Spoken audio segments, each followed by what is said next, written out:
Olá, está no ar mais uma edição do nosso podcast. Eu sou Gabriel Almeida, editor do site do projeto Soja Brasil. Hoje o nosso convidado é o Luiz Fernando Gutierrez, consultor da Safras e Mercado. E o nosso bate-papo é sobre o mercado da soja nesse início de plantio. Além da coordenação técnica da Safras e Mercado, o podcast Soja Brasil é realizado pelo Canal Rural e pela AproSoja Brasil, com patrocínio da Mitsubishi, Intacta 2 Extend, Ihara e Campo Forte.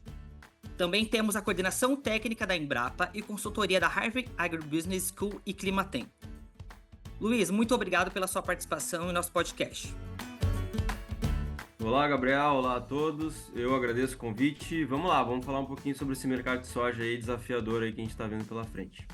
Luiz, eu gostaria de começar te perguntando, com a tragédia climática no Rio Grande do Sul em maio, que trouxe aí impactos urbanos e rurais para o estado, a Safras e Mercado vê uma redução de área plantada com soja para o estado? Bom, Gabriel, todo mundo sabe que a tragédia climática aqui no Rio Grande do Sul foi bastante complicada, né? Muitas famílias perderam tudo praticamente, né? Em várias regiões do estado. Mas o grande ponto, Gabriel, é que as áreas de soja, ou as áreas agrícolas de uma forma geral, tá? Principalmente de soja e milho, elas não foram tão afetadas de uma forma assim trágica como foram as cidades, tá? E nesse caso, principalmente a região ali em torno de Porto Alegre, que foi muito afetada, né, pela questão da inundação na cidade mesmo, pegando vários bairros e tudo mais. Isso chamou atenção, né? No caso das áreas agrícolas, a gente não teve um dano tão extenso assim, como aparentemente poderia ser. Né? A gente vendo as imagens né, pela televisão, a gente realmente imagina que parece que todo o Rio Grande do Sul ficou embaixo d'água, mas não foi exatamente assim, tá? Então, assim, para a gente ter uma ideia, as áreas de soja mais ao norte do estado não foram tão afetadas. E ao norte do estado, norte, noroeste do estado, é onde está a maior região produtora, tá? Obviamente que a gente teve lavouras afetadas, tanto no norte do estado como no sul do estado, tá? Mas o que eu quero dizer é o seguinte, ó, como a gente não teve uma extensão tão grande de dano e os danos não foram tão irreversíveis como poderiam ser, a gente não está prevendo nesse momento, pelo menos inicialmente falando, tá? Nesse momento pré-plantio, uma redução de área. A gente está trabalhando, inclusive, com um leve aumento, tá? Um aumento marginal de um pouco menos de 1%, né? 0,9% para ser mais exato na nossa pesquisa. Quem sabe uma estabilidade. Então vai ficar entre estável e levemente acima do ano passado. Então, realmente a tragédia, no caso dessas áreas agrícolas, não foi tão extensa, então a gente não está esperando nesse primeiro momento uma redução de área gaúcha, tá? A gente está esperando por um pequeno aumento, talvez alguma estabilidade, mas é óbvio, né, que mais do que a tragédia, a decisão do produtor nesse ano, né, para plantar mais ou menos soja ou manter a sua área, vai estar muito mais ligado a uma questão de custo, né, de margem de lucro, né, porque a soja vem perdendo valor nos últimos tempos, do que realmente algo ligado à questão da enchente. Então, acho que a parte mercadológica, nesse caso, é uma parte mais importante para a definição desse tamanho de área, que ainda é uma estimativa inicial nossa, né, mas que a gente acredita que vai se confirmar aí nos próximos meses. Luiz, embora a lavoura não tenha sido tão afetada, a gente sabe aí que tinha produtor que tinha estoque de soja armazenado. Esse foi o produtor mais afetado? Não, a gente teve alguns silos afetados, claro, né? A gente tem inclusive imagens que rodaram aí o Brasil e o mundo de silos na região aqui, inclusive de Porto Alegre, tá? Onde eu tô, né? A Safras e Mercado aqui, um dos escritórios aí em Porto Alegre. A gente teve um grande silo de uma esmagadora de soja que tinha muita soja dentro, foi afetado, tá? A gente teve produtores em regiões centrais que tiveram problemas em silos. Mas a gente não entende que a extensão foi tão grande como eu falei, Gabriel, tá? Eu acho que sim, se a gente pensar localmente, regionalmente, ou pensar de produtor a produtor, é claro que teve produtor que perdeu bastante coisa. Mas a gente tem que olhar para o todo do estado. O Rio Grande do Sul produz aí 22 milhões de toneladas de soja, né? Desse volume, né, que a gente estava esperando, inclusive para a safra 23, 24, a gente estima uma perda aí de 2 milhões, talvez 10%, tá? Então, em termos nacionais, inclusive, não é um volume tão grande. Mas a gente sabe que teve produtor que perdeu tudo, perdeu bastante coisa e tal. Mas a gente tem que falar de uma forma um pouco mais ampla, tá? E como o Rio Grande do Sul é um grande estado produtor, apesar de ter perdido uma parte importante da sua produção, ainda conseguiu ter uma produção, inclusive maior do que a na safra passada. Mas sim, voltando à questão central da pergunta, é claro que a gente teve produtores nessa parte de armazenagem que tiveram alguns danos, mas a grande maioria dos produtores não sofreram aí tanto com essa enchente como aparentemente poderia ter sido. Agora falando um pouquinho do mercado internacional, com a expectativa de aumento aí de 10% na produção de soja nos Estados Unidos em relação à safra anterior, qual é a previsão para a demanda da China pelo grão? Bom, a gente sabe que os Estados Unidos está confirmando uma colheita recorde, né, como tu colocou. A dúvida é se vai ser 123, 124 milhões ou até 127, 120, 128 milhões, como algumas consultorias privadas americanas projetam, né? Mas que vai ser uma safra grande, vai ser, como tu falou, um aumento importante aí de 10%. Nesse caso, a gente está falando diretamente da oferta, tá, Gabriel? Mas, claro, a gente tem que olhar para a demanda chinesa nesse caso, porque a demanda chinesa ela vai ser um ponto bastante importante para a temporada 24-25, porque tem uma coisa chamada eleição norte-americana, né? Que vai acontecer nesse ano de 2024. E isso pode mudar algumas expectativas do mercado. Por quê? Porque a gente tem que olhar para trás e lembrar como é que foi o primeiro mandato do Donald Trump, né? Quando a gente teve uma guerra comercial entre Estados Unidos e China e que levou a uma queda grande da demanda chinesa pela soja norte-americana, tá? Então isso é um ponto importante, tá? Voltando à questão central da demanda chinesa. Pela soja americana, a gente tem dúvida se vai ser grande ou menor por conta de uma guerra comercial ou não, tá? Mas em nível mundial, a gente inclusive está apontando aí para praticamente uma estabilidade na demanda chinesa por soja, tá?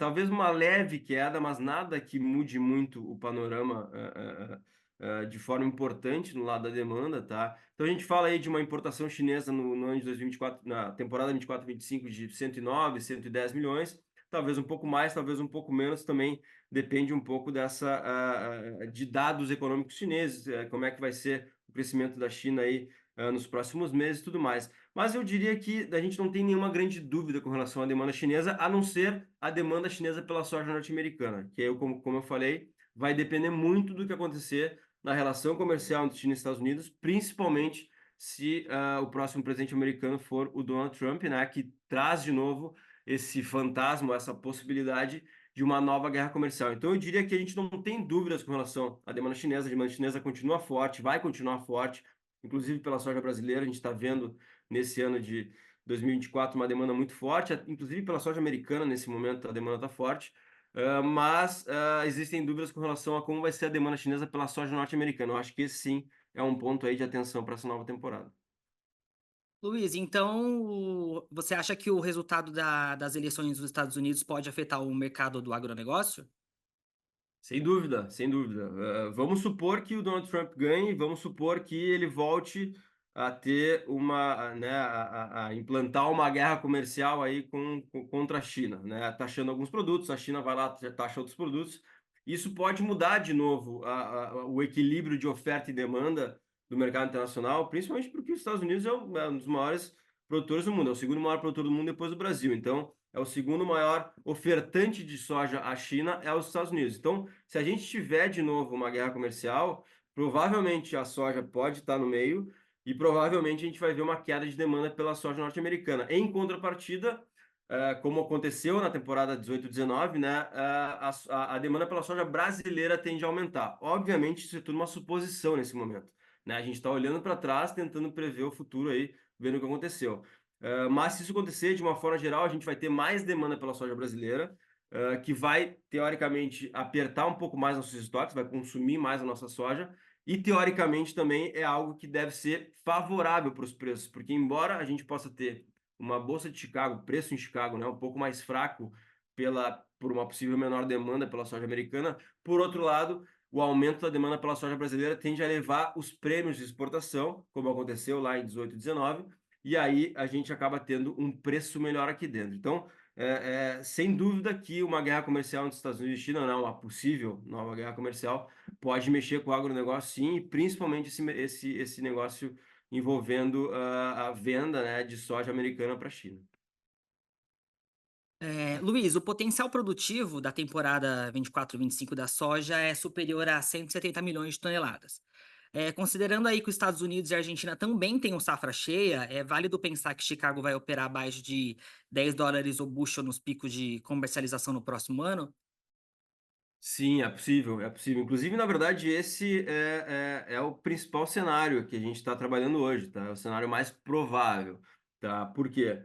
Porque os Estados Unidos já está confirmando uma safra grande, né, de 124, 127 milhões de toneladas, eh, e a gente está aumentando a área no Brasil e deve aumentar a área na Argentina. Só um ponto importante, a gente está aumentando a área no Brasil, a gente está estimando um aumento de 1,9%.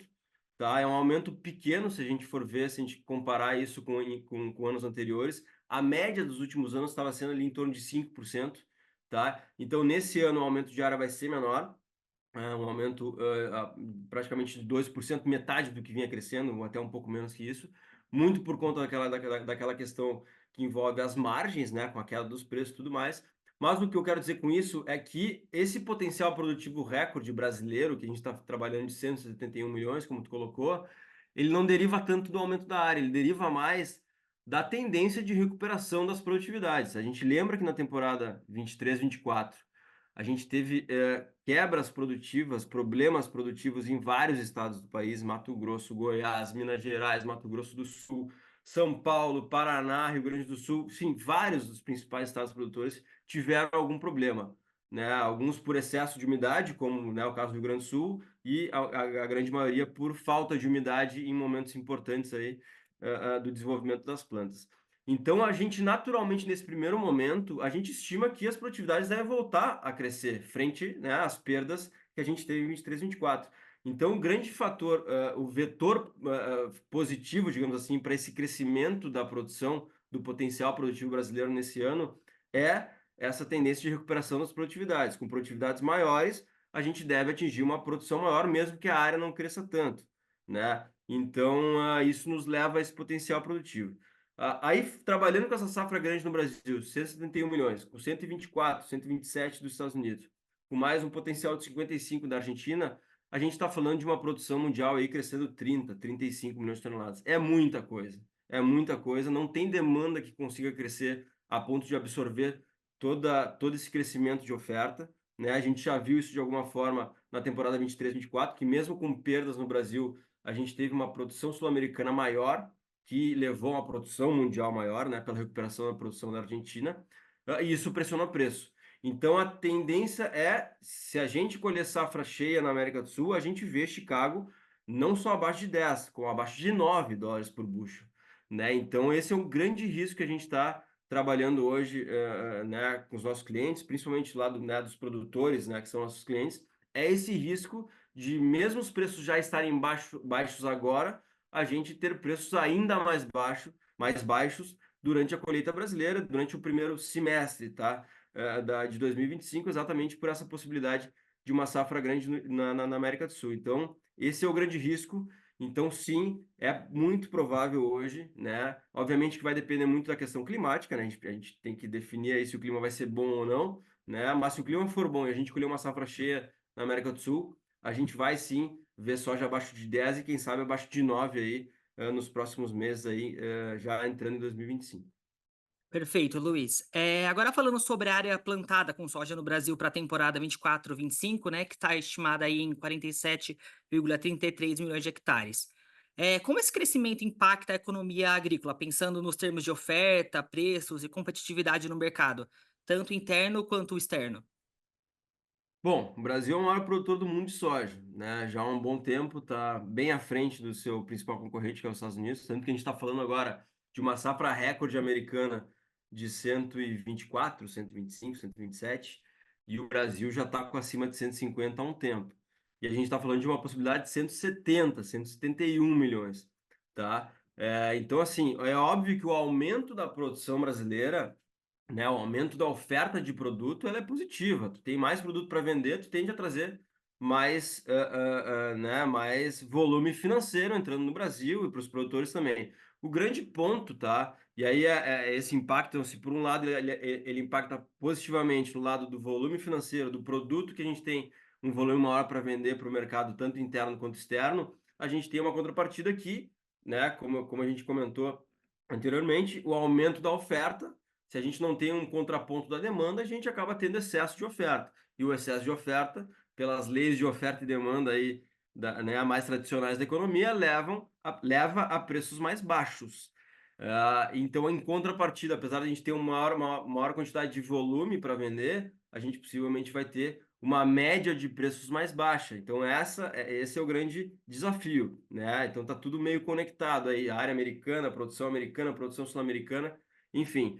Mas é óbvio que, no fim das contas, o aumento da produção tende a ser algo positivo, né? Aumento de área, aumento de produção, mas claro que a gente está chegando meio que num ponto de equilíbrio já, né? Num break-even aí, de que, né, o área está crescendo nos últimos anos a ponto de a gente ter muita produção que daqui a pouco está trazendo um preço tão baixo para o produtor que ele está tendo margem zero, ou margem muito pequena, ou às vezes margem negativa. Então, esse é o desafio, tá? Mas de uma forma geral, o crescimento da área e esse potencial produtivo brasileiro, naturalmente trazendo mais oferta e mais, né, volume financeiro para a gente girar, é algo positivo, mas claro, pensando no lado do produtor, se ele tiver cada vez os preços mais pressionados, naturalmente a margem dele vai ficar mais pressionada e isso vai afetar o resultado financeiro dele. Então pode ser que daqui a pouco, numa próxima temporada, aí na temporada 25, 26, a gente veja, por queda de margem, aí sim um início de corte de área no Brasil. É uma possibilidade ainda um pouco remota, mas que a gente tem que ficar de olho aí, porque é uma possibilidade. Agora falando sobre as previsões climáticas, né, que indicam volumes de chuva abaixo da média para os próximos meses no Mato Grosso. Você acredita que esse fato pode exercer alguma pressão sobre o mercado? Bom, a gente está entrando no mercado climático sul-americano, né? Quem acompanha o mercado da soja aí sabe que tem essa sazonalidade aí, né? Sei lá, de abril até julho, agosto, a gente tem o mercado climático norte-americano, né? Que é a definição da safra norte-americana, que o mercado fica volátil em Chicago.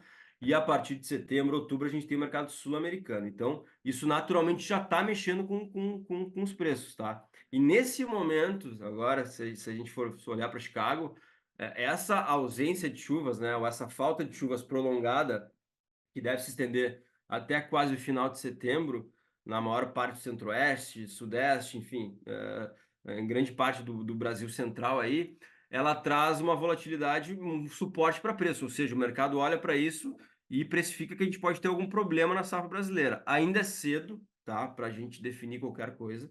A gente está recém começando o plantio, né?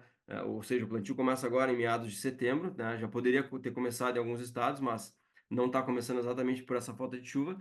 E se a gente continuar a ter essa falta de chuva, ou essa falta de chuva se confirmar até o final de setembro, a gente vai ter mais espaço para uma especulação positiva em Chicago, tá? Mas isso não define produção, tá? É importante falar isso, Gabriel, tá? É muito cedo para isso.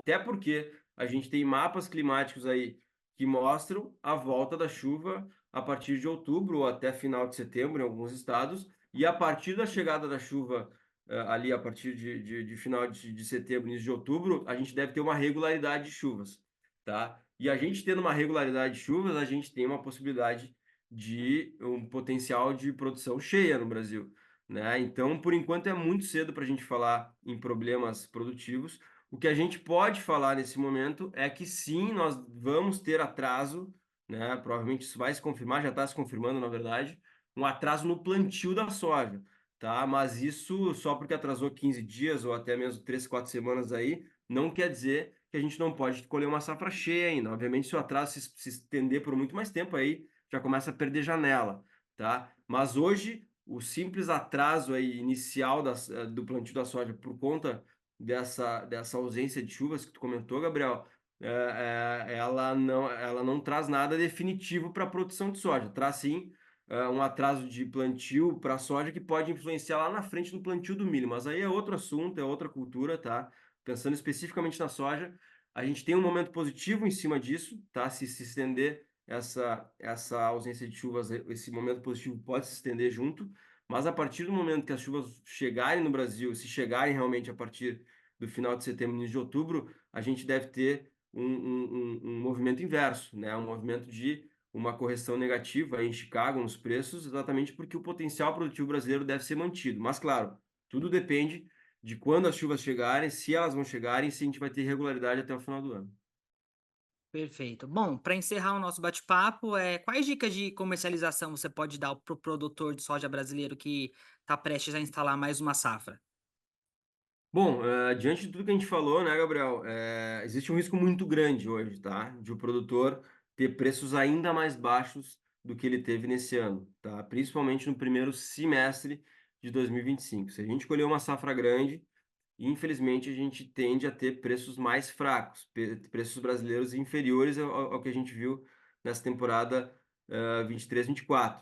Tá? Diante disso, o produtor tem que se proteger. O produtor tem que utilizar as ferramentas que o mercado oferece. Seja a ferramenta mais simples de travar um mercado a termo para entrega lá em março de 2025, com uma trade, com uma indústria, com uma cooperativa, com uma cerealista, seja utilizando as ferramentas de bolsa, né, travando Chicago, utilizando as ferramentas de NDF de dólar, por exemplo, que hoje estão bem mais simples de serem utilizadas, seja utilizando opções em bolsa, entre algumas outras que existe. Então, hoje, né, a dica para o produtor é que, diante desse cenário de preços, o produtor tem que se antecipar um pouco, né? Tem que antecipar suas vendas, seja do físico, seja de mercado futuro, exatamente porque ele, se arriscar muito de novo, ou arriscar uma quantidade muito grande de soja, antecipar pouco a sua venda de soja, ele vai chegar na colheita lá a partir de janeiro, fevereiro, provavelmente vendo um cenário de preços pior, né, para ele vender a soja dele.